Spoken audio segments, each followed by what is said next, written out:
Thank you very much, Honorable Minister. Honorable Ministers and Excellencies, dear colleagues, if I may just at the beginning say, even though it is the conclusion of the conference, it really is, as the Minister says, the beginning and a continuation of what has transpired here today. And we certainly in the ACP group deeply appreciate all that has been done. I believe that in addition to the exchanges, the people, in fact, communication and bonding that has taken place, that has been much more silent in different areas, will carry us forward a long way. And then in that regard, we'll be working very strenuously, certainly on the ACP. Can you imagine Estonia in the Security Council, getting rid of all those tons of paper? So we really want to see you there in the Security Council and transforming the UN in its entire system, and particularly the way in which we would like to work with Estonia as a great leader, and leading from being very small, as we say in Jamaica, little but talewa. We all know that in Jamaica, small but very powerful. And that's what we found.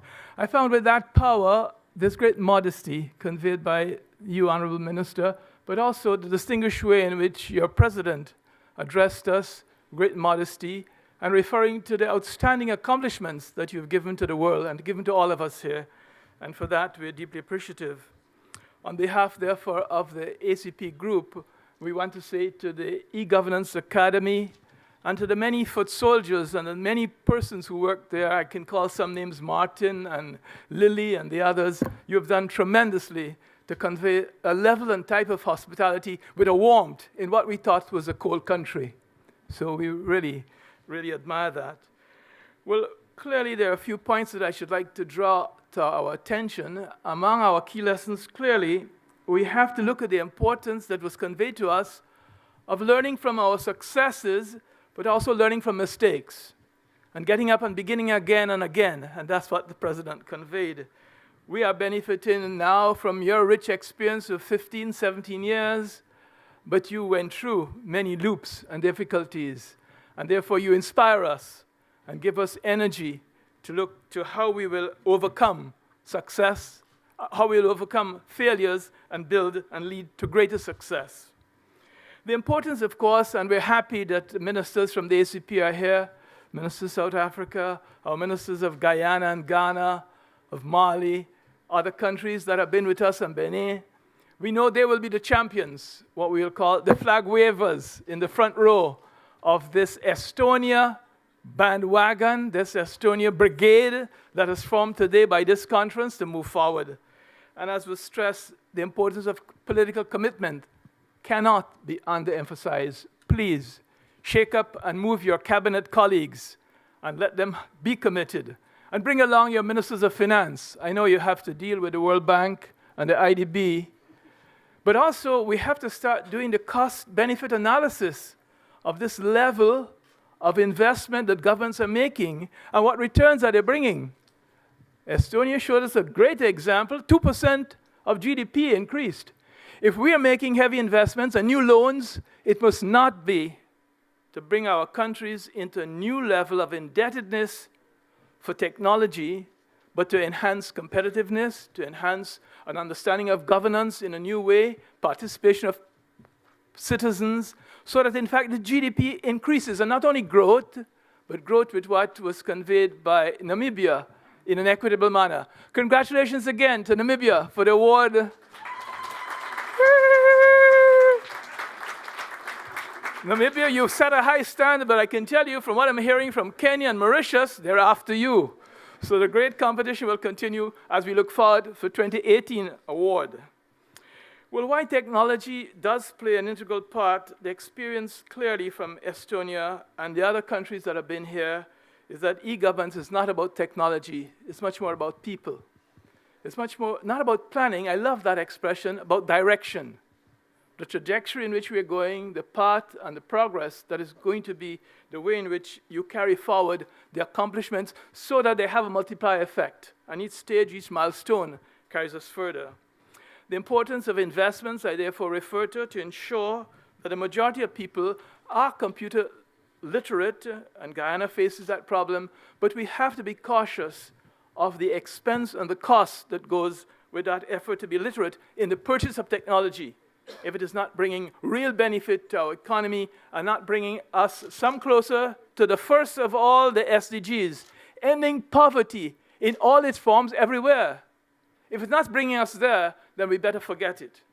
The clarity, therefore, of purpose on how we want to implement governance and the active involvement not only of the great thinkers in the university and our officials and ministers, but the ordinary people, the people who are walking on the street, and their commitment and their understanding and their anxiety, making demands, as you said. The more literate people become, the more anxious they make the demands, and therefore we have to be in a position to respond. But that response must come with a common view, a common purpose, and that's why the society as a whole must be behind a way of transforming itself through the digital mechanism to enable the achievement of the SDGs. Some general lessons also point to the fact that we are all at different stages, clearly. Yes, and we have to learn, therefore, from each other. And for us in the ACP, the scope, therefore, for upscaling some and the scope for the lateral, the horizontal exchanging of information, we want to facilitate that. We want to see in the Pacific a node or a focal area which also links with what is happening in the Caribbean. Jamaica, come forward and link with the Pacific. That's what the ACP is about.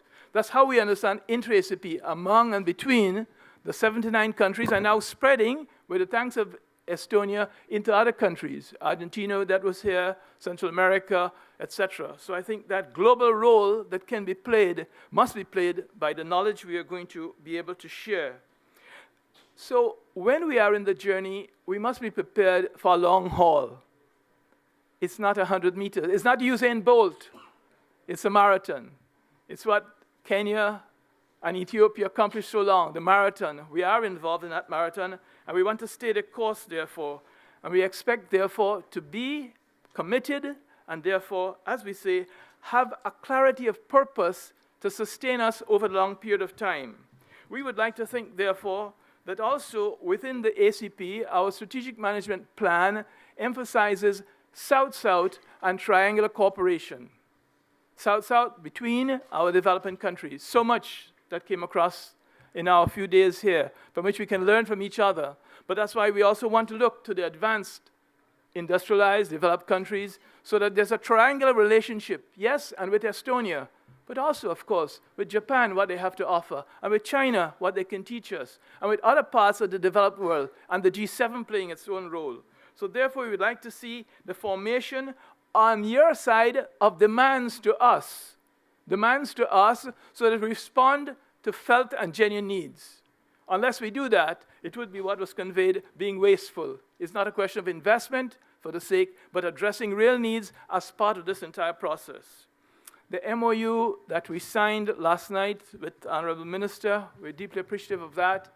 It sets the legal basis, but only the basis. And you are going to be able to help us to make that basis something tangible, and not only for here in Estonia, and not only for the few years coming, but over the longer term, so that in fact, in our lifetime, and some of us, we will see the sustainable goals becoming a reality, because we got together today here in Estonia and said, we are going forward. Thank you very much.